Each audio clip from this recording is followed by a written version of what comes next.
মার পেটে থাকলাম আমি, সেই মার পেটের ভিতরে আল্লাহ রাব্বুল আলামিন আমাকে তিলে তিলে বড় করলেন। প্রথমে ছিল জমাট রক্ত, গোশতের টুকরা হলো, আজমা হলো, ফাকাসাউনাল ইদামা লাহমা হলো, চামড়া দিয়ে প্যাকেট করে মার পেটের মধ্যে আল্লাহ রাব্বুল আলামিন 10 মাস পর্যন্ত রেখে দিলেন। এখন তারা 10 মাস থাকা লাগে না, 6 মাসেই বের হয়ে আসে। এখন মার পেটও আন্দোলন করে, দেরি টেরি করবো না, তাড়াতাড়ি সিজার করে বের করো। সেই মার পেটের ভিতরে আল্লাহ রাব্বুল আলামিন আমাকে 6 মাসই ম্যাচিউর করে দিয়েছেন। 30 শাহরা, একটানা 30 মাস আমি মাকে কষ্ট দিয়েছি। আমার মা আমার জন্য একটানা 30 মাস কষ্ট স্বীকার করেছেন। 30 শাহরার কথা কোরআনে আসছে। এর মধ্যে একটানা 2 বছর দুগ্ধ পান করিয়েছেন। 24 মাস গেল, 30 মাসের ভিতরে আর থাকলো কয় মাস? 6 মাস। ন্যূনতম সন্তান মার পেটের ভিতরে 6 মাসে ম্যাচিউর হয়ে যায়। আল্লাহ রাব্বুল আলামিন সেই মার পেটের ভিতরে কি কি প্রয়োজন সব আয়োজন তিনি সম্পূর্ণ করে দিয়েছেন। দুনিয়াতে এসে খাবারটা খাওয়া সহজ, কিন্তু মার পেটে তো খাবার খাওয়া কঠিন। ওই কঠিন জায়গায় আল্লাহ রাব্বুল আলামিন তিলি তিলি আমাকে যা প্রয়োজন সব খাবারগুলো যোগান দিয়ে দিয়েছেন। মুখ দিয়ে খেতে পারবো না, ব্যবস্থা করে দিয়েছেন। তার লাগিয়ে দিয়েছেন, মার তারের সঙ্গে জোড়া লাগায় দিয়েছেন। এত সুন্দর করে মানুষ করলেন, কি নিখুঁত করে আল্লাহ রাব্বুল আলামিন বলছেন, বান্দারে তোর মাথা থেকে পা পর্যন্ত তাকায় দেখ, তুই কারে বন্ধু বানাস, তুই কোন বন্ধু খুঁজিস? আমি তোকে এত সুন্দর করে বানালাম। আল্লাহ বান্দাকে প্রশ্ন করে বলছেন, আলাম নাজআল লাহু আইনাইনি ওয়া লিসানাও ওয়া শাফাতাইনি ওয়া হাদাইনাহুন নাজদাইন ফালাকতাহামাল আকাবাতা ওয়া মা আদরাকা মাল আকাবাহ ফাক্কু রাকাবাতিন আও ইতআমুন ফি ইয়াউমিন যী মাসগাবাহ। জোরে বলুন আল্লাহু আকবার। বান্দার আমি তোর টানা টানা 2টা চক্ষু দিয়েছি, এই চোখটাকে ঠিক রাখার জন্য সুন্দর ব্যবস্থাপনাও করে দিয়েছি। এই ঝুলায় মলিন জমিনে চলাফেরা করতে যাবি, তোর চোখের মধ্যে ধুলা ঢুকবে, আমি আল্লাহ পানির ব্যবস্থা করে দিয়েছি। এই পানি দুনিয়ার ন্যাচারাল কোনো ড্রিঙ্কিং ওয়াটার নয়, এমন একটা পানি, এটা হাজারো ধুলাবালি আপনার চোখের মধ্যে ঢুকে যাক। আল্লাহ রাব্বুল আলামিন এই চোখের মধ্যে এমন মেডিসিন রেখে দিয়েছেন, হাজারো জীবাণু থেকে এই চোখটাকে আল্লাহ রাব্বুল আলামিন পানি দিয়ে সেভ করেন। জোরে কোন সুবহানাল্লাহ। এই চোখের পিছনে লক্ষ লক্ষ তার রেখে দিয়েছেন। আমি তো মনে করি এক কথাই বলবো, আমি এক রাত যেহেতু পেয়েছি, কোনো দিকে লম্বা করে কথা বলার কোনো সুযোগ নাই। আমার কাছে মাঝে মাঝে মনে হয় এই চোখ, কান, নাক, এই নাক, এই চোখ আর কানটা মনে হয় আমার কাছে পদ্মা, মেঘনা, যমুনা যত বড় তার চাইতে বেশি বড়। যেরকম সুবহানাল্লাহ। কে দিয়েছেন? অবদানটা কার? আল্লাহর অবদান। যে আল্লাহ তাআলা আমার সব ব্যবস্থা করে দিলেন, যে আল্লাহর হাতে আমার প্রাণ, তিনি আমার বন্ধু হবেন না তো কে বন্ধু হবেন? এই জন্য দিন শেষে বন্ধু আমার কেউ না, আল্লাহকেই খুঁজে বের করতে হবে। তিনি আমার বন্ধু, তিনি আমার একমাত্র অভিভাবক, তিনি আমার একমাত্র গাইড, যিনি আমাকে খাওয়ান, যিনি আমাকে পড়ান। হয়তো বলবেন, আল্লাহ আপনাকে কেমন, আল্লাহ আমাকে কেমন করে খাওয়ায়, আমি না খাইলে আল্লাহ আমারে খাওয়াবে কেমনে? মানুষ খাবার যখন মুখের মধ্যে নেয়, নাক দিয়েও খাবার নেয়, মুখ দিয়েও খাবার নেয়। নাকের খাবার বেশি জরুরি না মুখের খাবার বেশি জরুরি? বলেন, কিসের খাবার বেশি জরুরি? নাকেরটা। নাকেরটা কি? অক্সিজেন। ভাত 3 দিন পাইলাম না, বাঁচবো। অক্সিজেন 3 মিনিট নাই। বলেন, তাহলে আল্লাহ কি খাওয়ান না? যে বলে আল্লাহ খাওয়ান কেমনে, নাকটা চিপে ধরবে। এই যে সূর্যের তাপ দিচ্ছেন, কোটি কোটি বছর ধরে এই সূর্য তাপ দিয়ে যাচ্ছে। আল্লাহ রাব্বুল আলামিন বলছেন, বান্দারা আমার পরিচয় তুই জানার চেষ্টা কর। তাবারাকাল্লাযী জাআলা ফিস সামাই বুরুজান ওয়া জাআলা ফীহা সিরাজান ওয়া কমারান মুনীরা। অতীব বরকতময় সেই মহান প্রভু যিনি আকাশে অসংখ্য বুরুজ তিনি সেট করেছেন, তাতে রেখে দিয়েছেন প্রদীপ্ত একটা সূর্য, যে আলোটা এমন সুন্দর করে ছড়িয়ে দেয় গোটা দুনিয়াকে আলোকিত করার জন্য। আল্লাহ তাআলা কয়টা লাইট দিয়েছেন? আজ তো কয়টা লাইট দিয়েছেন? একটা মাত্র লাইট, এক লাইটে গোটা পৃথিবী আলোকিত হয়ে যায়। আল্লাহ রাব্বুল আলামিন বলছেন, বান্দারে সূর্যের তাপটা আমি যদি না দিতাম, কোনদিন তো সূর্য কখনো একটা দিনের জন্য, একটা সেকেন্ডের জন্য আমি আল্লাহ তোর জন্য বন্ধ রাখি নাই। বান্দা সব দিয়ে দিয়েছি তোর জন্য, রাতের চাঁদ দিয়ে দিয়েছি, দিনের সূর্য দিয়েছি। আল্লাহ কত বড়, কত মহান, আল্লাহ যে কত বড়, একটা সৃষ্টির দিকে তাকালেই টের পাওয়া যায়। আল্লাহ জিকির করতে বলেছেন, ফিকিরও করতে বলেছেন। শুধু জিকির করলে হবে না, শুধু ফিকির করলে হবে না, জিকিরও করতে হবে, ফিকিরও করতে হবে। الذين يذكرون الله قياما وقعودا وعلى جنوبهم, এরপরে ويتفكرون في خلق السماوات والأرض, যারা জিকির করবে, যারা ফিকির করবে, আসমানের দিকে তাকাবে, এক পলকে তাকায়া একটু গভীর গবেষণায় চলে যাবে। আল্লাহ তুমি কত মহান, কি বিশাল আকাশ তুমি বানিয়ে দিয়েছ। আমরা যেখানে বসে আছি রাতের বেলা যদি একটু আকাশের দিকে তাকাই, মিটি মিটি করে জোনাকির মতো আমরা কিছু দেখতে পাই, তারকা। এই তারকা কি মোটেই কি জোনাকির মতো না, তার চাইতে বড়? শুধু বড় না, অনেক বড়। শুধু বড় না, অনেক বড়, অনেক বড়। এই বিশাল সৌরজগৎ, বিশাল সমুদ্র জগৎ, বিশাল স্থল জগৎ সব আল্লাহ নিজের হাতে নিয়ন্ত্রণ করেন, সব কিছু তিনি দেখেন। যে আশ্চর্য হবেন, সমুদ্র জগতের একটা বড় প্রাণী, যেটা স্থলভাগের এবং জলভাগের মধ্যে সবচেয়ে বড় প্রাণী আছে, একটা তিমি মাছ, নীল তিমি, যার হাড়ের ওজন হলো 700 কেজি। কেউ তো সুবহানাল্লাহ কইলেন না? হাড়ের ওজন কয় কেজি? 700 কেজির হাড়ের ওজন। হাড়ের ওজন যদি 700 কেজি হয়,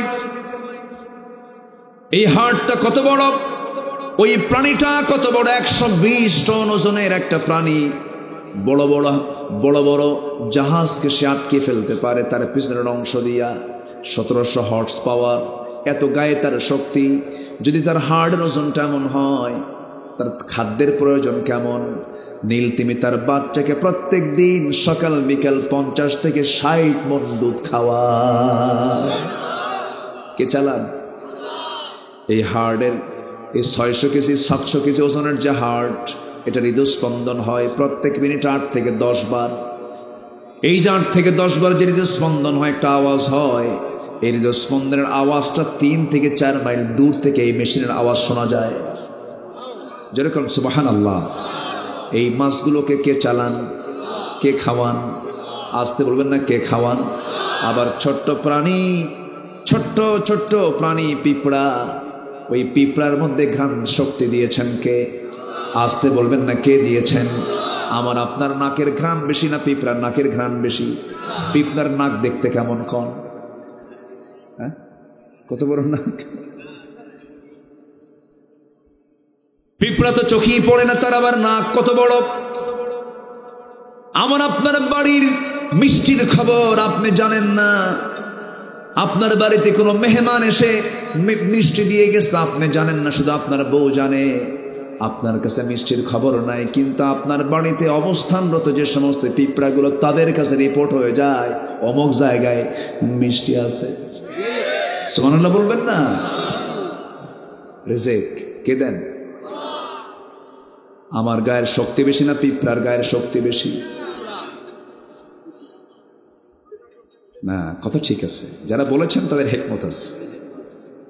পিঁপড়ার গায়ের শক্তি আমার চাইতে আরো অনেক বেশি। আমার ওজন 80 কেজি, আমি মাথায় নিতে পারবো বড় জোর ধরেন 100 কেজি। আর পিঁপড়া তার ওজনের চাইতে 40 গুণ বেশি ওজন তার মাথায় নিতে পারে। শক্তি বেশি কার? পিঁপড়া। আমার আপনার নাকের ঘ্রাণের চাইতে 28,000 গুণ বেশি ঘ্রাণ শক্তি হলো কুত্তার, কুকুরের 28,000 গুণ। কেন জানেন? ওকে দিয়ে কিছু কাজ হবে, ওকে দিয়ে কিছু কাজ করা দরকার। ডগ স্কোয়াড আছে না নাই? আচ্ছা, আমি আপনি খুঁজে পাই না, ইয়াবা কই আর মদের বোতল কই, ও খুঁজে বের করে। ওর নাকের মধ্যে কি ঘ্রাণ দিয়েছেন? আল্লাহ দিয়েছেন। আমার বন্ধুগণ, আমার আল্লাহ তো সেই আল্লাহ যিনি শুধু আমার আল্লাহ নন, আমার রব নন। আমার আল্লাহর পরিচয় যারা সবাই নামাজে যখন দাঁড়ায় তার পরিচয় দিই তিনি, শুধু আমরা বলি না তিনি আমার আমি মানুষ, আমার রব আলহামদুলিল্লাহি রব্বিন নাস বলি নাকি? সবাই বলেন আলহামদুলিল্লাহি রব্বিল আলামিন। জবান খুলে বলেন আলহামদুলিল্লাহি রব্বিল আলামিন। সব জগতের তিনি মালিক, একটা প্রাণীও না খেয়ে থাকে না। আল্লাহ রাব্বুল আলামিন বলেন ওয়ামা মিন দাব্বাতিন ফিল আরদি ইল্লা আলাল্লাহি রিজকুহা। জমিনে যত বিচরণশীল প্রাণী আছে, কোন প্রাণীর রিজকের ফয়সালা আমি কারো হাতে দেই নাই, আমি নিজেই সমস্ত কিছুর ফয়সালা করে দেই। জোরে বলেন সুবহানাল্লাহ। আমি আল্লাহ নিজে চালাই, সব আমি মনিটরিং করি, সব আমি দেখি। বাবুই পাখির কথা সবাই জানেন। এই পৃথিবীতে যত প্রাণী আছে সমস্ত প্রাণীর বাসা তৈরির ব্যবস্থাপনা আল্লাহ তাআলা সেই প্রাণীর মধ্যে দিয়ে দিয়েছেন। বাবুই পাখি বাসা বাঁধে কোন গাছে? তাল গাছে। এত সুন্দর বাসা প্রস্তুত প্রণালী, এত সুন্দর ডিজাইন। পৃথিবীর সব আর্কিটেকচার ইঞ্জিনিয়ার, সব সিভিল ইঞ্জিনিয়ার, সব ইঞ্জিনিয়ার এক জায়গায় আপনি করেন আর বলেন বাবুই পাখির মতো ছোট্ট একটা বাসা বানাও, কিয়ামত হয়ে যাবে, কোনো মানুষের পক্ষে তার মতো বাসা বানানো সম্ভব। এত সুন্দর তার নিপুণ সৃষ্টি, নিপুণ তৈরি করে সুন্দর ঘর বানায় ফেলছে। এত সুন্দর ঘর তার, ওর মধ্যে বেডরুম আছে, ড্রয়িং রুম আছে, কমন রুম আছে। যখন কোনো মেহমান আসতে চায় সামনে দরজা লাগানো আছে, কলিং বেলও আছে, সোফা সেটও আছে। বেডরুম থেকে বাবুই পাখি বের হয়ে সালাম বিনিময় করে ঠোঁটের সঙ্গে ঠোঁট মিলাই দিয়ে বলে দোস্ত সোফা সেটে বসে, ভিতরে যাবে না, পর্দার খেলাফ হয়ে যাবে, বউ শুয়ে আছে। ওয়ালাহু আসলামা মান ফিস সামাওয়াতি ওয়াল আরদি তাওআন ওয়া কারহান। বাবুই পাখির জীবন, তার জীবনের মান, লাইফ স্টাইল, জীবনযাত্রা আমার আপনার চাইতে উন্নত। কেমন করে বলবো? এই পৃথিবীর কোন রাজা বাদশাহ যদি চলতে নেই, শুধু সে আকাশ পথে চলে না, স্থলভাগেও তাকে চলতে হয়, জলভাগেও তাকে চলতে হয়। কিন্তু একটা বারের জন্য বাবুই পাখি কোনোদিন সে জলভাগেও চড়ে না, স্থলভাগেও চলে না, ওরে হলো আকাশ পথে। সুবহানাল্লাহ বলবেন না? প্রাণী ছোট হোক কিন্তু লাইফ স্টাইলটা আমার আপনার চেয়ে উন্নত। এবং তার ওই বিমানে চড়ার জন্য যশোর এয়ারপোর্ট যাওয়া লাগে না, ওর বাড়ির সামনেই একদম ল্যান্ডিং। বের হবে, খাবারের প্রয়োজন। তার মাথার ওজন কয় কেজি? মাথার ওজন আছে সামান্য। ওর মধ্যে আবার ব্রেন আছে, মোটর দানার মতো ব্রেন। ওর মধ্যে আবার বিমান সিস্টেম করা আছে। জাস্ট যখন সে বাইরে বের হবে, পাখাটা আস্তে করে ছেড়ে দিল। যারা বিমানে চড়ছেন দেখেন না, আস্তে করে পাখাটা ছেড়ে দিল, চট করে ব্রেনের একটা সাইড আল্লাহ তাআলা এই মেশিনটা সেট করে দিয়েছেন। জাস্ট একটা ওয়ান করলো, কোথায় রিজিক খুঁজে খুঁজে বেড়াচ্ছে। সুবহানাল্লাহ বলবেন না? জোরে বলেন সুবহানাল্লাহ। তিনি হচ্ছেন আমার আল্লাহ তাআলা। সে আল্লাহ বলছেন বান্দা আমাকে ফাঁকি দিস, আমাকে ভুলিস না। আজান হবে, মসজিদে আয়, আমার নামটা নে, আমার জিকির কর, আমার ফিকির কর, মুখটাকে সংযত কর, ইমানের গুণগুলো হাসিল কর। যার মধ্যে 7টা গুণ থাকবে সে সোজা জান্নাত চলে যাবে। কয়টা গুণ বলেন? 7টা গুণ। এটাকে আল্লাহ আমি কি নিজে বলছেন? আল্লাহ বলে দিয়েছেন। আল্লাহ বলে দিয়েছেন। শুনবেন? আগ্রহ আছে তো? বলি আলহামদুলিল্লাহ। খুব সুন্দর মানুষ আপনারা। মাদ্রাসার উদ্যোগে মাহফিল তো কালেকশন হয়, জি কালেকশন হয়, তারপরে অনেক অনুষ্ঠানে দিয়ে হয়, বুঝি তো আমরা, এটা কোনো বিষয় না। আপনি যদি থাকেন আমার কোনো আপত্তি নেই। বলি আলহামদুলিল্লাহ। একটু আমাকে সময় দেবেন, আমরা বন্ধু শিখে নেব। আজকে 3 জনকে বন্ধু বানাবো। কয়জনকে বন্ধু বানাবো? আচ্ছা, 3 জনকে আমরা বন্ধু বানাবো। আমার বন্ধুগণ, এর মধ্যে আমরা 1 নাম্বার বন্ধু কি শিখে নিলাম। 1 নাম্বার বন্ধু হচ্ছেন তিনি যিনি আমাকে রুহের জগতে আমাকে লালন করেছেন, পেটের জগতে লালন করেছেন, পালন করেছেন। দুনিয়ার জিন্দেগিতে আমি এসেছি, কিন্তু মূলত লালনকারী পালনকারী তিনি আমার কে? কিন্তু মাঝখান দিয়ে একটু হাতটা বড় হয়েছে, পাটা বড় হয়েছে, চোখটা দিয়ে একটু দেখি, তখন ভাবি যাক আমি কি হনুরে, আমি কি হনুরে, কিছুই হই নাই, আমরা কিছুই হই নাই। আল্লাহর আইনের বিরুদ্ধে কথা বলে, কত বড় দুঃসাহস। বলে যে জেনার আইন এখনকার সমাজে চলতে পারে না, জেনার আইন নাকি পাশবিক আইন, এই সমস্ত আইন টাইন এখন চলবে না, এই জাতীয় কথাগুলো বলে আমার দেশের কিছু বুদ্ধিজীবী নামের নাস্তিকরা আছে না নাই? আচ্ছা, জাতিকে মূর্খ বানানোর জন্য বিশাল পরিকল্পনা মাথায় নিয়েছে। এমন পরিকল্পনা, এত বিকৃত রুচি মানুষের মধ্যে ঢুকানোর চেষ্টা করা হচ্ছে। নারী নারীতে আকৃষ্ট হয়, পুরুষ পুরুষ আকৃষ্ট হয়। একটা পুরুষ, সে তার মন চাইলে যে আমি মহিলা হয়ে যাব, হাবিব হাবিবা হবে, করিম করিমা হবে, আর বই লেখছে শরীফ শরীফা। আচ্ছা, শরীফা যদি হয় তাহলে ওর বাপের সম্পত্তি কিভাবে নেবে? শরীফ হয়ে নেবে না শরীফা হয়ে নেবে? তো শরীফা কি? আমরা তো শরীফাও না। যে ট্রান্সজেন্ডার, ও পুরুষও না, ও মহিলাও না, ও সন্তান জন্মদান দানে অক্ষম, তাহলে এমন ব্যক্তির জন্য সম্পদের ওয়ারিস সে যদি হয়, সে কি হবে? সে কি নেবে, কি করবে বলেন? তারা যে এই জাতীয় কথাগুলো বলতেছে, এই জাতীয় বিষয়গুলো যে ঢুকানোর চেষ্টা করছে, এগুলো নিঃসন্দেহে শয়তান ওদেরকে পাঠশালায় শিখাচ্ছে, ঠিক কিনা? শয়তানের পাঠশালা এগুলো। ক্লাস 10-এর সামাজিক বিজ্ঞান বইয়ে ফিলিস্তিনের মানচিত্র না দেখায়া দেখানো হয়েছে হলো ইসরায়েলের মানচিত্র। জোরে বলেন নাউজুবিল্লাহ। আমার ইসরায়েল বন্ধু না ফিলিস্তিন বন্ধু? বলেন কে বন্ধু আমার? ফিলিস্তিন হচ্ছে আমার বন্ধু। ইসরায়েল বৈধ না অবৈধ? অবৈধ মানচিত্র আমার দেশের শিক্ষা সিলেবাসে কেন? কেন? এখান থেকে প্রমাণ হয় আমার দেশে কিছু ইহুদি খ্রিস্টানদের 5টা গোলাম আছে। ওই সমস্ত বাতিল নাস্তিকদের মোকাবেলা করার দরকার আছে না নাই? রাজি আছেন কারা কারা? হাত উঁচু করে দেখান মুসলমান।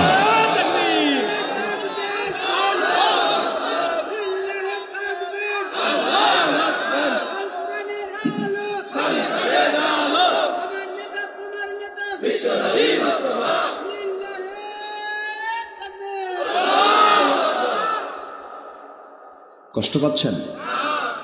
আলোচনা চালাই, জোরে বলি ইনশাআল্লাহ। আমার দেশ সম্ভাবনাময় একটা বিশাল দেশ, বিশাল সম্ভাবনার দ্বার উন্মুক্ত হয়ে যেত, কিন্তু আমার দেশকে ধ্বংস করার জন্য উঠে পড়ে লেগেছে কিছু বদমাইশরা, ঠিক কিনা বলেন?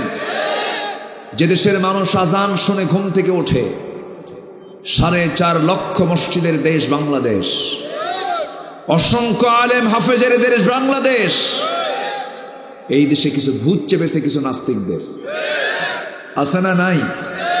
আচ্ছা, সমকামিতা, হোমোসেক্স, যে নোংরা মানসিকতা, বিকৃত রুচি, এটা 6,000 বছর আগে, 5 থেকে 6,000 বছর আগে ওই জর্দান, প্রেজেন্ট অলরেড জর্দান এর ডেড সি এলাকা, মৃত সাগর, সেখানে কওমে লুতের বসবাস ছিল। ওরা এই সমকামিতাকে প্রমোট করেছে, এই সমকামিতাকে তারা বেছে নিয়েছিল। আল্লাহ তাদেরকে গজব দিয়া মাটিতে গেড়ে দিয়ে শেষ করে দিয়েছে। এই সমকামিতা বিশ্বের অনেক দেশে রাষ্ট্রীয়ভাবে আইন আকারে তারা পাশ করেছে। ইভেন ভারতেও তারা চেষ্টা চালাচ্ছে। আমার দেশেও কিছু সমকামিতার ধ্বজাধরীরা তারা এগুলোকে প্রমোট করার চেষ্টা করছে, আছে না নাই? আছে। সম্মানিত ভাইয়েরা, আবার দেখবেন মুসলমান না কিন্তু কমন সেন্স যাদের আছে, যেরকম ব্রিটেনের প্রধানমন্ত্রী ঋষি সুনাক, তিনি বলেছেন a man is a man, A women is a women, that's just a common sense. Rishi Sunak বলতেছে যে একটা পুরুষ একটা পুরুষ, একটা নারী একটা নারী, এটা বোঝার জন্য বুদ্ধিজীবী হওয়া লাগে না, কমন সেন্সটাই যথেষ্ট, কমন সেন্স যথেষ্ট। সম্মানিত ভাইয়েরা, অনেক কথা সব দিক থেকে একটু একটু করে বলতেছি আমি। আল্লাহর আইনের বিকল্প কোনো পথে কি শান্তি হতে পারে? আসতে বলবেন, শান্তি হতে পারে? আল্লাহকে ছাড়া বান্দা চললে সেই পথে কি কোনোদিন শান্তি হবে? হবে হবে শান্তি হবে কার পথে? আসতে বলুন, কার পথে? কার দেখানো পথে? আল্লাহর দেখানো পথে। দেখলাম তো আমরা 53 বছর 54 বছর স্বাধীন হলো দেশ। দেশকে এগিয়ে দিয়েছে কৃষকরা, দেশকে এগিয়ে দিয়েছে শ্রমিকরা, দেশকে এগিয়ে দিয়েছে প্রবাসীরা। সবাই অশিক্ষিত, অথচ দেশকে তারা আগায় দিলেন। কৃষক, শ্রমিক, প্রবাসী সবাই দেশকে আগায় দিল। কিন্তু দেশকে পিছায় দিচ্ছে কারা? শিক্ষিত নামের কলম চোরেরা, যারা আল্লাহর আইনকে মানে না, রাসূলের আদর্শকে মানে না। ওই সমস্ত শিক্ষিত কলম চোরেরাই দেশের টাকা পাচার করছে বাহিরে। সব দেখা শেষ। আগামীর দেশ আমরা দেখতে চাই কোরআনের দেশ। ঠিক আছে না? জোরে বলি ইনশাআল্লাহ। কিন্তু বন্ধু বানাতে হবে কাকে? আল্লাহকে। এক জায়গায় না সব জায়গায়? সব সময় কার নাম? খেতে কার নাম? বসতে কার নাম? উঠতে কার নাম? শয়নে, স্বপনে, চিন্তায়, মননে, মদ খেতে। মদ আছে না নাই আমার দেশে? মদের দোকান, চুয়াডাঙ্গায় কোম্পানি, দর্শনায় মদের ফ্যাক্টরি। আলহামদুলিল্লাহ। হ্যাঁ, নাউজুবিল্লাহ কইছে। আপনাদের ভাষাগুলো খুব মজার পাই আমি, আপনাদের ভাষাগুলো খুব সুন্দর। আলহামদুলিল্লাহ। এত সুন্দর ভাষা কিন্তু পৃথিবীর কোথাও পাবেন না। যেখান থেকে বাংলা উৎপত্তি হয়েছে, নদিয়া, নদিয়াও এত সুন্দর ভাষা হয় না। যে ভাষা ঝিনাইদহ, যশোর, মেহেরপুর, চুয়াডাঙ্গা, এই ভাষাগুলো খুবই মিষ্টি ভাষা। বলি আলহামদুলিল্লাহ। ভয় পাই আপনাদের সামনে কথা বলতে, কারণ আমার ভাষার চাইতে আপনাদের ভাষা সুন্দর। খুব মিষ্টি ভাষায় কথা বলেন আপনারা। যে আমি চেষ্টা করি, কিন্তু আপনার মতো পারবো না আমি, কারণ আপনার মা থেকেই ভালো ভাষা নিয়ে আসছেন। আলহামদুলিল্লাহ। বলুন তো, আপনাদের কথার মধ্যে কি মানে কোন হরফের কোনো পরিবর্তন আছে? আপনি নোয়াখালী যান, একটা হরফই পাবেন না, প নাই। ওরা পানি বলতে পারে না, পানি হানি হয়। রংপুরে র শব্দই নাই, বাড়ি কোথায়? অংপুর। রাজশাহীতে স পাবেনই না, ওরা সবসময় স বলে। সালাম দিতে পারে না, আসসালামু আলাইকুম হয় না। সিরাজগঞ্জ, যমুনার তীরের মানুষ দুটো স বলতে পারে না, ওরা বলে হিরাজগঞ্জ। সিরাজগঞ্জটা বলতে পারে না, নিজের জেলার নামটা হয় না। তাহলে রংপুরে র নাই, সিরাজগঞ্জে দুটো স নাই, নোয়াখালী প নাই। ভাষায় আউট। সিলেট তো আলাদা, ওটা তো ভাষাই আলাদা। সিলেটি ভাষা, সিলেটি মাত, কিতা আমাত মাতলা রে বা, এই কঠিন ভাষা। এরপরে চিটাগাং তারও আরো জটিল। বজ্র মনু যাইতে হইবে। তো এই যে ভাষা বিভিন্ন জায়গায় বিভিন্ন রকম, কিন্তু এই এলাকার ভাষার মধ্যে একটা আলাদা মজা আছে। সহি বাংলায় আপনারা কথা বলেন, বলি আলহামদুলিল্লাহ। এটা আল্লাহর শুকরিয়া, এটা আল্লাহর কি শুকরিয়া। সম্মানিত ভাইয়েরা, তাহলে আল্লাহকে যদি বন্ধু বানাই, সেই বন্ধু বানাতে গেলে আল্লাহর নিষিদ্ধ কাজ, আল্লাহ যেটা নিষিদ্ধ করেছেন সেই পথে কি পা দেওয়া যাবে? আল্লাহ মদকে কি করেছেন? মদ হারাম মানে কি? নিষিদ্ধ। মদ হারাম মানে কি? নিষিদ্ধ। তাহলে মদ আল্লাহ তাআলা হারাম করেছেন, অবশ্যই বান্দার অকল্যাণে না কল্যাণে? কল্যাণে। সেই মদের বোতল আছে না নাই? আছে। এগুলো কি ওয়াশ করে বন্ধ হবে মনে করেন? ওয়াশ দিয়ে কোনোদিন বন্ধ হবে? হবে না। ওই দেখেন চাচা কি, চাচা একদম জায়গা মতো চলে গেছে। আপনার লাঠি দিয়েও তো হবে না, আপনার যে লাঠি এটাতে হবে না। আপনি বাড়ি যাবেন এখন, তো বাড়ি যেতে নিয়ে মেঠো পথে, রাস্তার মেঠো পথ, সেই মেঠো পথে আপনি হঠাৎ করে আপনার কানে একটা আওয়াজ আসলো, সাপ যখন ফনা পাকে কি আওয়াজ দেয়? ওরে বাপ রে বাপ, এটা দেখি সাপুরিয়ার ভাবসাব দেখতেছে আপনাদের। তো এই আওয়াজটা যখন আপনার কানে আসবে তখন আপনি কি খুঁজবেন? লাঠি আছে বাপু, সমস্যা নেই, কিন্তু অন্ধকার যে। যদি লেজে বাড়ি লাগে, যদি বাড়িটা যদি লেজে লাগে তাহলে কি করবেন? তাহলে মারতে কি বিপদ কি আরো কম হবে না বেশি হবে? বেশি হবে। তাহলে লাঠি দিয়েও শুধু কাম হবে না, লাগবে কি? লাইট, আলো। আবার আলো আছে কিন্তু লাঠি নাই, তাও কাজ হবে না। তাহলে আলো লাগবে, লাঠিও লাগবে, তাহলে সাপ মারা সম্ভব। তেমনই সমাজের ভিতরে সাপরূপী কিছু পাপ আছে। মদ আছে, জেনা আছে, চুরি আছে, ডাকাতি আছে, সন্ত্রাসী আছে, খুন আছে, ধর্ষণ আছে। এই সমস্ত পাপাচারগুলো হাজার বছর ধরে আপনি এরকম করে ওয়াজ করে যান, এগুলোকে এগুলো আপনি কখনো বন্ধ করতে পারবেন না। এটা বন্ধ করার জন্য একটা আলো দরকার, আবার এটা বন্ধ করার জন্য একটা লাঠি দরকার। সে আলোটার নাম হলো কোরআনে কারীম। এটা হচ্ছে আলো। আর যে লাঠি দরকার সেই লাঠি হলো কোরআন দিয়ে গড়ে তোলা সেই রাষ্ট্র, ঠিক কিনা? তাহলে সব ঠান্ডা, সব কি? আমরা এই সমস্ত কথাগুলো যখন বলি তখন বলে হুজুর ওয়াজ করবেন আকাশ নিয়া, ওয়াজ করবেন কবর নিয়া, দুনিয়া আমরা দেখবো, মানে ওরা মদ খাবে আর আমরা দোয়া করে দেব, আল্লাহ তুমি মদে বরকত দাও।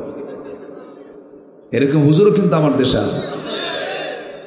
যখন মদের বোতল যখন কেউ মুখে নেয়, সে হুঁশ না বেহুশ, তাল না মাতাল? বলেন তাল না মাতাল? মাতাল। কোনটা নিজের বউ কোনটা পরের বউ হুঁশ থাকে না। নিজের বউ না ধরে অন্যের বউ ধরে, এটাই হলো মদের ফলাফল। মদের কি ফলাফল?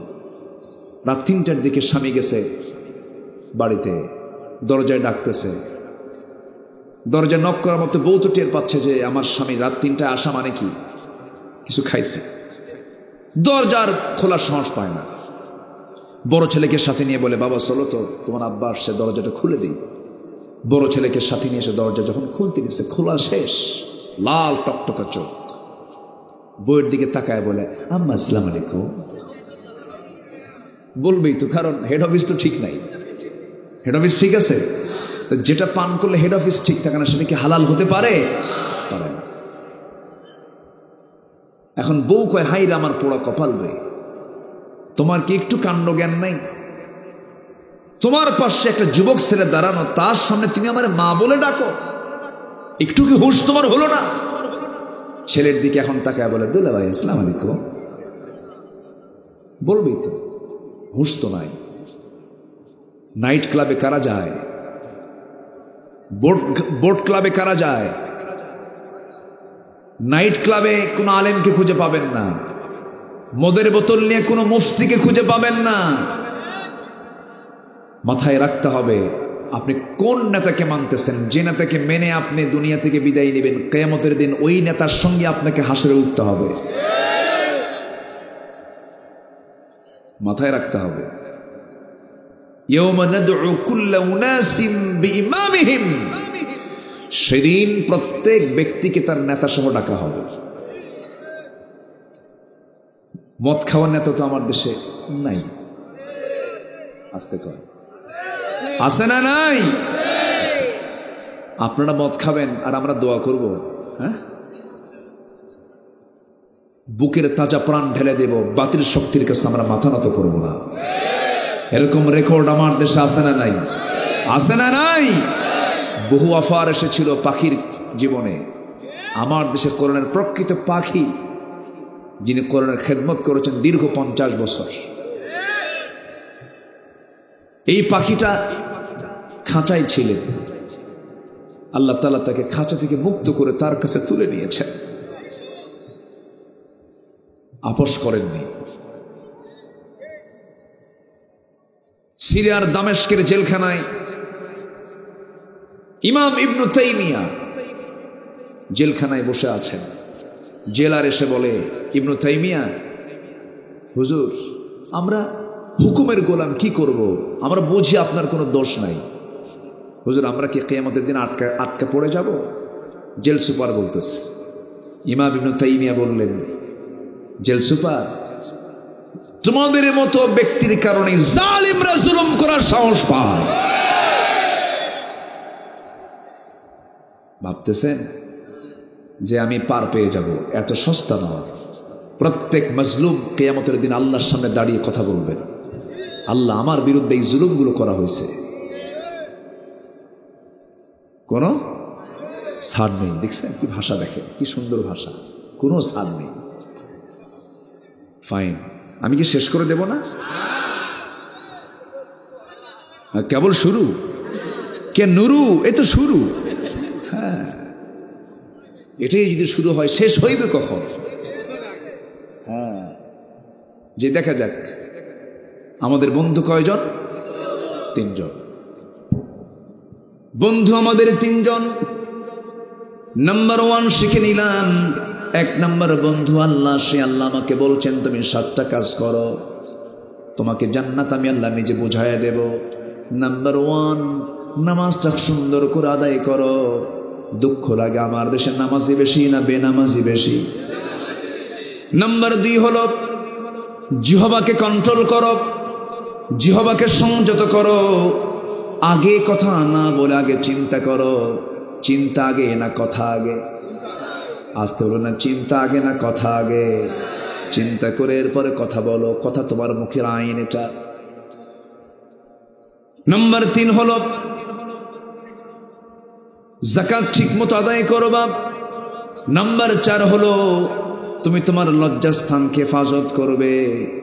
রমজান মাস আসতেছে, এই সমস্ত ট্রেনিংকে, দেহটাকে কন্ট্রোল করার জন্য, ইমানকে মজবুত করার জন্য একটা ট্রেনিংয়ের মাস দিয়েছেন। কোন মাস বলেন? রমজান মাস। বৈধ স্ত্রী থাকার পরেও তার কাছে যাওয়া যাবে? যাওয়া যাবে? গেলে পরে সওয়াব হবে না গুনাহ হবে? গুনাহ হয়ে যাবে। বৈধ স্ত্রী 24 ঘন্টা তার জন্য জায়েজ, শুধুমাত্র মিনস্ট্রুয়াল টাইম ছাড়া। মাসিক অসুখ যখন হয়ে যাবে সেই সময় তার কাছে যাওয়াটা হারাম। এই সময় ছাড়া 24 ঘন্টা যে স্ত্রী জায়েজ, সেই স্ত্রী আবার রমজান মাসের দিনের বেলা রোজা রেখে তার কাছে যাওয়া হারাম, যাওয়া যাবে না। গেলে পরে রোজা নষ্ট হয়ে যাবে, কাফফারা দিতে হবে। কি দিতে হবে? কাফফারা দিতে হবে। কোন এক সাহাবী হঠাৎ করে তিনি এরকম করে রোজার দিন স্ত্রী সহবাস করে ফেলছেন। নবীর কাছে গেলেন, হুজুর আমি তো কাম একটা সারছি, কি সহবাস করে ফেলছি। আমার নবীজি বললেন, কোনো কথা নাই, 1 টানা 2 মাস তোমাকে একটা রোজার জন্য রোজা রাখতে হবে। 1 রোজা ভঙ্গ হলে কাফফারা হলো কয় মাস রোজা? 1 টানা 2 মাস রাখো। হুজুর আমার গায়ে সেই শক্তি নাই, আমি পারবো না। রাসূল বললেন, তাহলে তুমি কি করবে? তুমি 60 জন মিসকিনকে খাবার খাওয়াও, তোমার কাফফারা আদায় হয়ে যাবে। হুজুর বাড়িতে আমি খাবারই পাই না, আমি মিসকিনকে খাওয়াবো, আমি আরেক মিসকিন। আপনার মনে মজা পাচ্ছেন না মনে হয়? বলি আলহামদুলিল্লাহ। আচ্ছা আচ্ছা, মজা শুধু পেলে হবে না, আমল করতে হবে। আমরা আমল করব, আমলের নিয়তে মজা নেব। জোরে বলি ইনশাআল্লাহ। আমার বন্ধুগণ, এই কথা বলার পর রাসূল বললেন, রোজাও রাখবা না, মিসকিনকে খাবারও দিবা না, তাহলে তুমি কি করবা বলো? সাহাবী চুপ মেরে বসে আছে। হুজুর রোজা রাখার মতো ফিটনেস বডি আমার নাই, আবার কাফফারা দেব, মিসকিনকে খাওয়াবে, এমন সম্পদ আমার কাছে নাই, এখন কেমন করে আমি কি করি? রাসূল চুপ মেরে শুনলেন। এমন সময় একজন ব্যক্তি এসে নবীর কাছে 1 কার্টুন খেজুর দিয়ে গিয়ে বলেন, হুজুর এটা হাদিয়া স্বরূপ দিয়ে গেলাম আপনাকে। আমার নবী সেই সাহাবীকে ডাক দিয়ে বলেন, সাহাবী শোনো, এই যে খেজুর দিয়ে গেছে আমাকে একজন হাদিয়া স্বরূপ, আমি তোমাকে হাদিয়া স্বরূপ দিলাম, যাও তুমি এটা সাদগা করে দাও। হুজুর আমি যাকে দেব, যাদেরকে দেব তারা যত বড় অভাবী, তার চেয়ে বেশি অভাবী আমি নিজে। রাসূল শেষ পর্যন্ত মুস্কি একখান হাসি দিয়ে বলেন, যা তুই খা, তোর পরিবার নিয়ে খা, যা। জোরে বলেন সুবহানাল্লাহ। আমার নবীজি কি কঠিন না সহজ? সহজ। আল্লাহ তাআলা বলছেন, নামাজটা সুন্দর করে কন্টিনিউ করো, এক নামাজ আরেক নামাজের সঙ্গে লাগায় দিও না। সুন্দর করে নামাজটা পড়ো, যার নামাজ যত সুন্দর হবে তার ইমানটা তত সুন্দর হয়ে যাবে। এই জন্য নামাজটা আমরা সুন্দর করে ফেলবো, জোরে বলি ইনশাআল্লাহ। নাম্বার 2 হলো জিহ্বাকে সংযত রাখবো। দেখবেন বউকে এত গালি দেয়, অসভ্য কিছু স্বামী আছে না নাই বলেন? সন্তানদের সামনে যে স্বামী তার বউকে গালি দেয়, ওই সন্তান বড় হলে ওই বাপকে গালি দেয়, আছে না কিছু? শুধু বলে সন্তানের বাপেরা মাঝে মাঝে এসে বলে, হুজুর সন্তানটা আমার সঙ্গে খারাপ আচরণ করে। অবশ্যই আপনার সন্তান যে আপনার সঙ্গে খারাপ আচরণ করছে এর কারণও কিছু থাকে।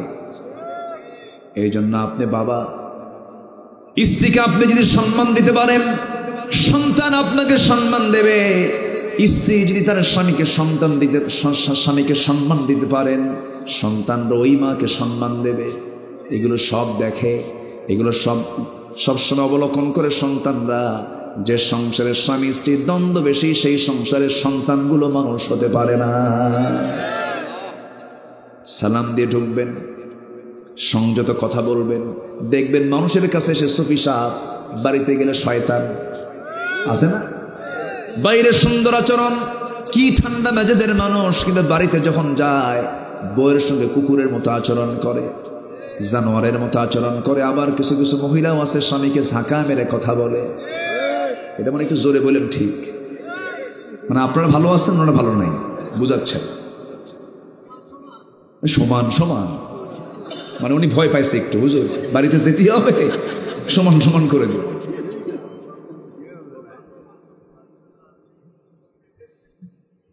কথা মেপে মেপে বলতে হবে। কাউকে সম্মানহানিকর কোনো কথা বলা যাবে না, সে মনে কষ্ট পাবে এমন জাতীয় কোনো কথা বলা যাবে না। আমার রাসূল বউদেরকে এত সুন্দর করে ডাক দিতেন। আম্মা জান আয়েশা বলেন, রাসূল আমাকে হুমায়রা বলে ডাকতেন বেশি। ও লাল টুকটুকে এইদিকে আয়। বলেন তো এরকম পাম্পট্টি মারলে বউ কখনো খারাপ আচরণ করবে নাকি? নবীজি খাদিজাকে ডাকতেন, তাহেরা এইদিকে আয়, ও পবিত্র নারী এইদিকে আসো। কি সুন্দর করে নবীজি ডাক দিতেন, কি সুন্দর তার ডাকের পদ্ধতি ছিল।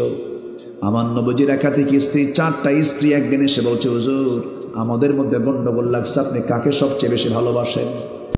রাসূল বলছেন, ও আমার স্ত্রী 4 জন, তোমরা আমাকে যে প্রশ্ন করেছো এই উত্তরটা আমার দিতে সময় লাগবে, কালকে সকালে দেব, যাও। পাঠায়া দিলেন, কারণ ভাবলেন কার নাম নিয়ে কোন গন্ডগোল লাগবে, পাঠায়া দিলেন।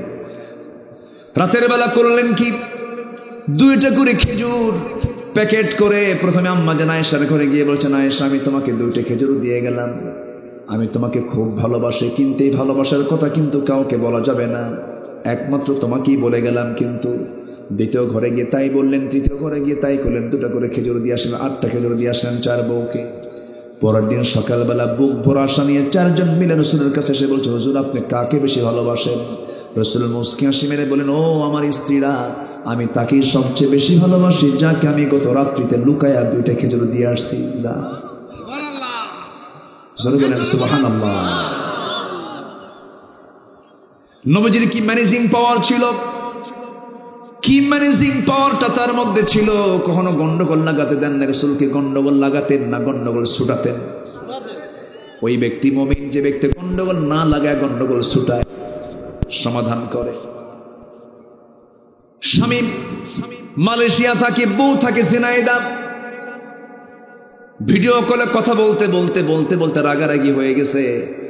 এখন ফোনের মধ্যে কয়, তুই তালাক, আছে না? 1 তালাক 2 তালাক দিতে দিতে সব তালাক দিয়ে আমাদেরকে ফোন দিয়ে বলে, হুজুর কাম তো সারছে, কি সেঞ্চুরি মারছি। সেঞ্চুরি মানে কি, বউকে 100 তালাক দিচ্ছে। 100 তালাক তো হয় না। হুজুর রাগ উঠছিল। কি উঠছিল? রাগ। তাহলে আগে চিন্তা না আগে কথা? আগে চিন্তা না কথা? চিন্তা।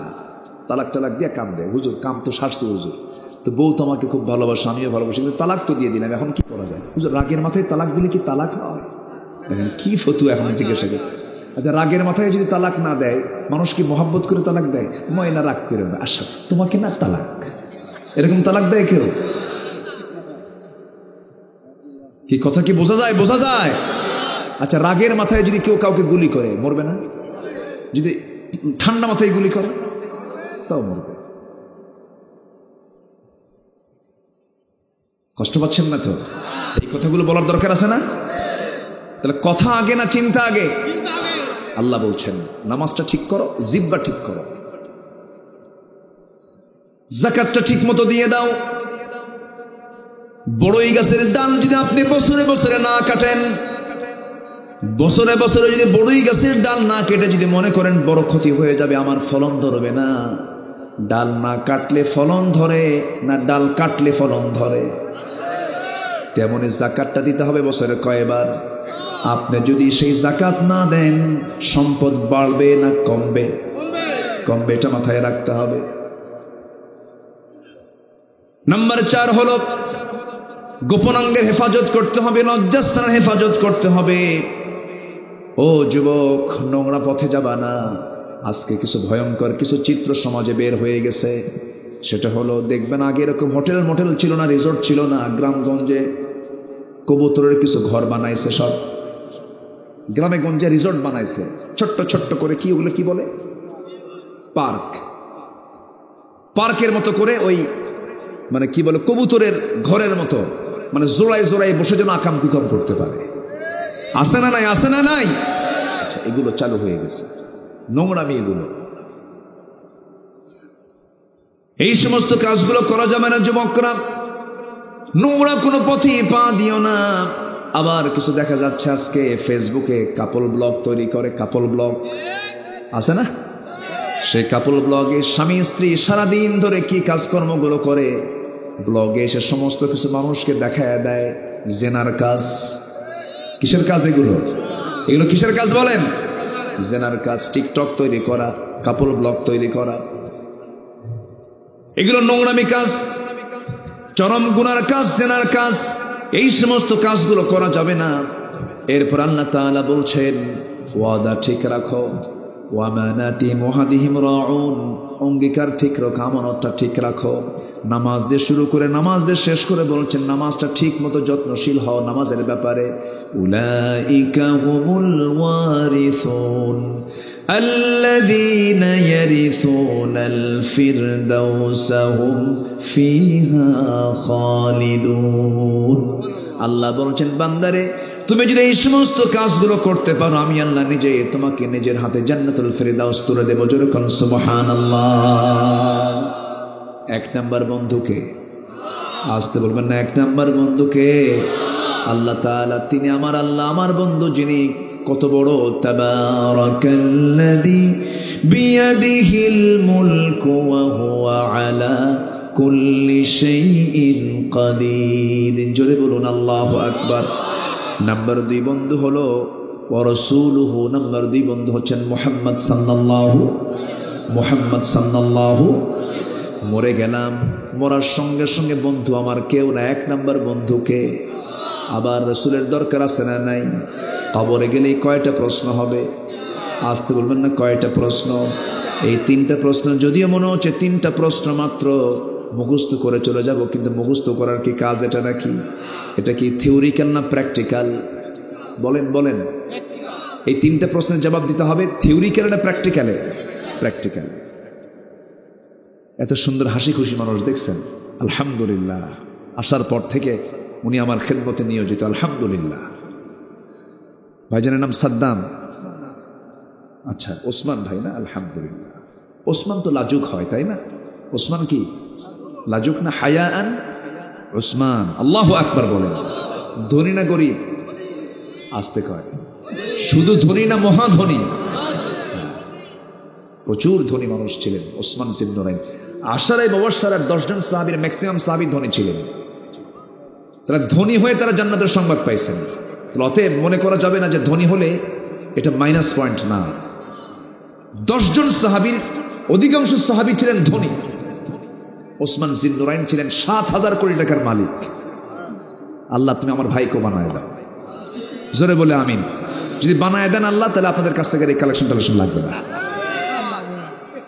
ঠিক আছে না? রাসূল যখন ঠেকে যেতেন তখন বলতেন, ওসমান এদিকে আয়। তখন কাকে ডাকতেন? ওসমান এদিকে আসো, এদিকে আসো ডাকতেন। এমন ধনী ছিলেন, রাসূলের কাছে এসে একদিন বলতেছে, হুজুর আমার সম্পদ আর যেন না হয়, আমি যেন ফকির হয়ে যাই। আচ্ছা বলেন তো এরকম ধনী আছে কেউ দুনিয়াতে যে এসে দোয়া চায় যে আল্লাহ আমার তুমি ফকির বানায় দাও, হুজুর আপনি আমার জন্য দোয়া, আমি যেন ফকির হয়ে যাই। রাসূল বললেন তুমি এরকম দোয়া চাচ্ছ, আচ্ছা ঠিক আছে আমি তোমার কিছু প্রশ্ন করতে চাই। কি প্রশ্ন? আচ্ছা তুমি যখন উটির পিঠে বসো তুমি খাও কেমনে? হুজুর আমি যখন উটির পিঠে যখন চলমান অবস্থায় উট চলে, আমি যখন খাইতে বসি একটা দানাও যদি পড়ে যায় আমি উটটাকে নিচে বসায়া ওই দানা তুলে পানি দিয়ে ধুয়ে এরপরে দানাটা খাই। আমার রাসূল বললেন তোমার সম্পদ তো কমবেই না, আরো ডাবল হবে, যাও। জোরে বলে সুবহানাল্লাহ।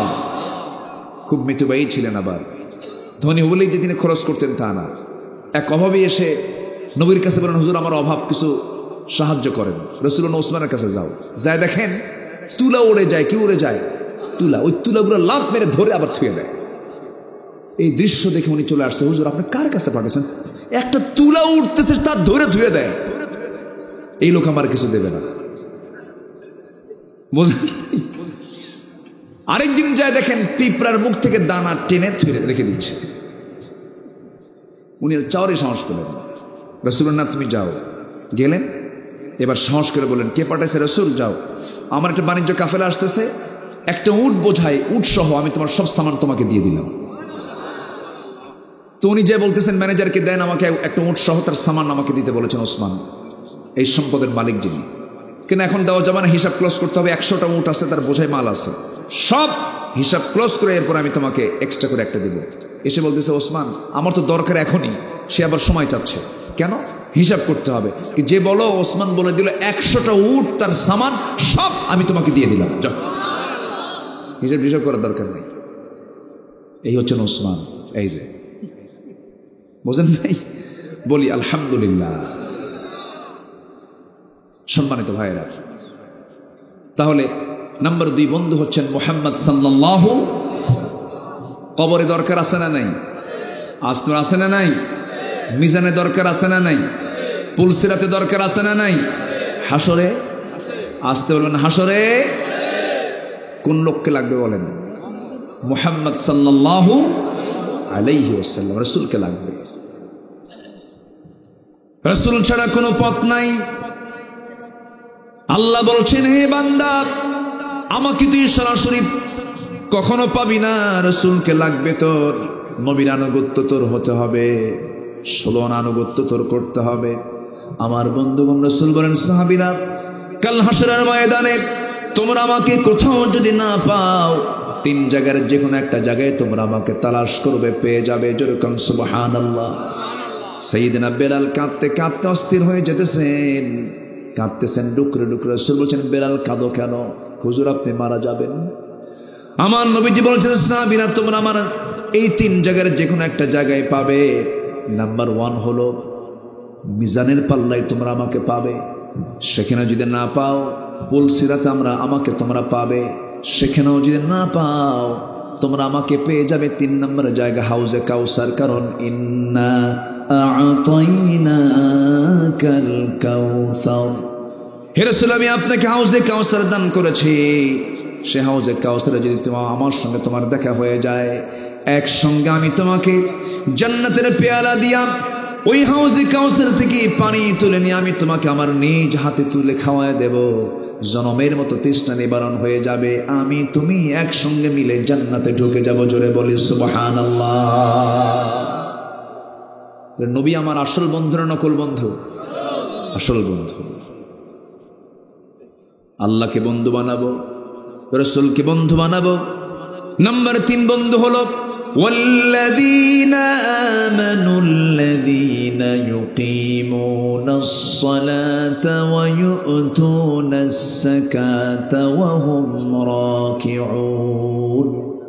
জোরে বলুন আল্লাহু আকবার। আসেন দোয়া করি। ওই যে ওটা শুরু হয়ে গেছে, একটু বসেন।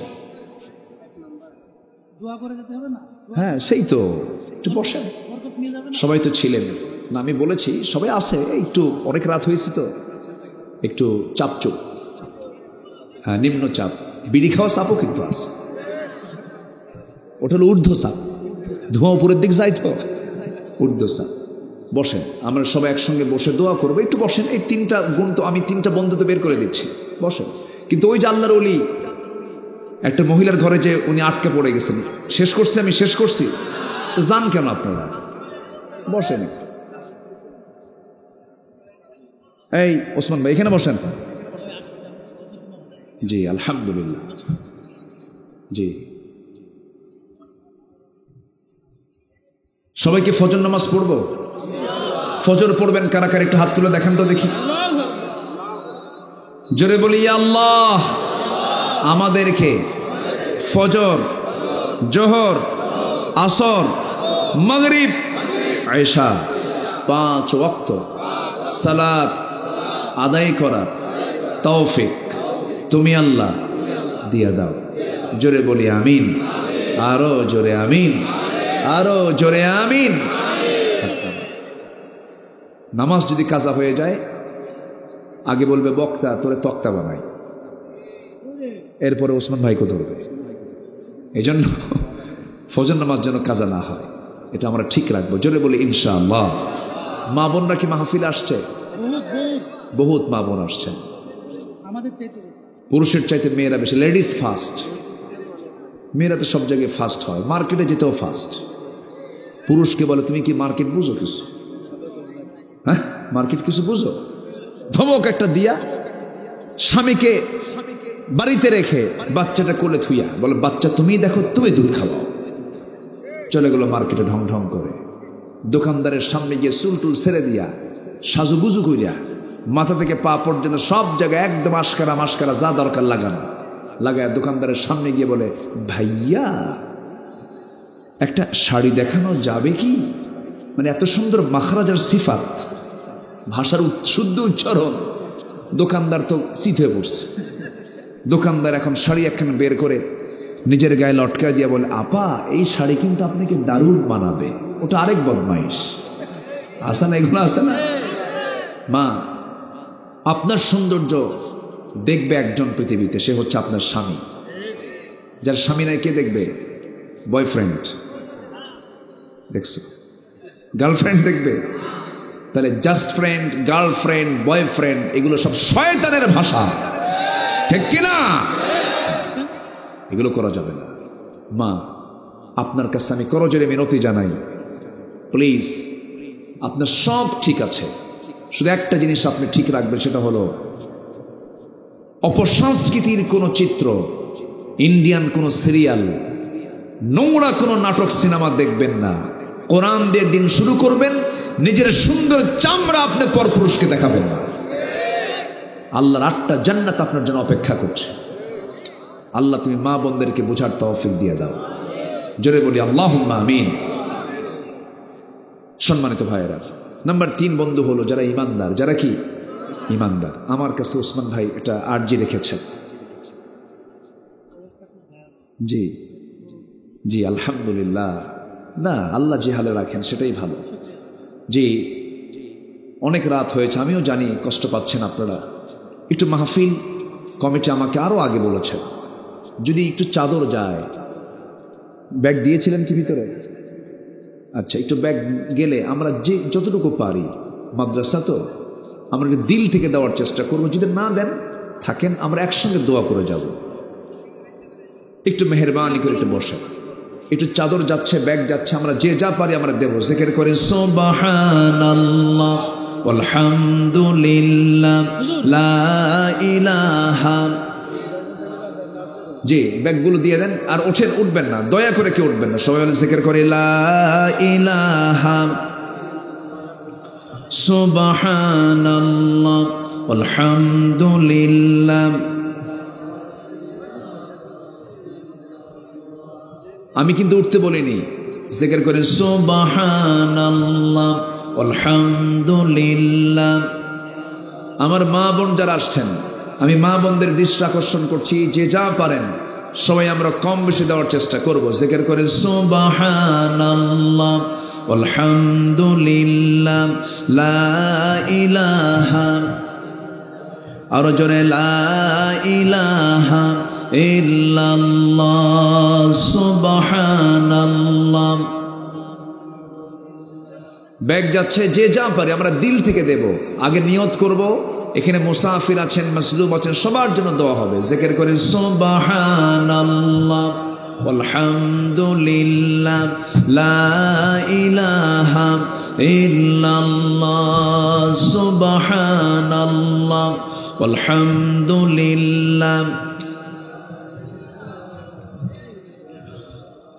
লা ইলাহা ইল্লাল্লাহ সুবহানাল্লাহ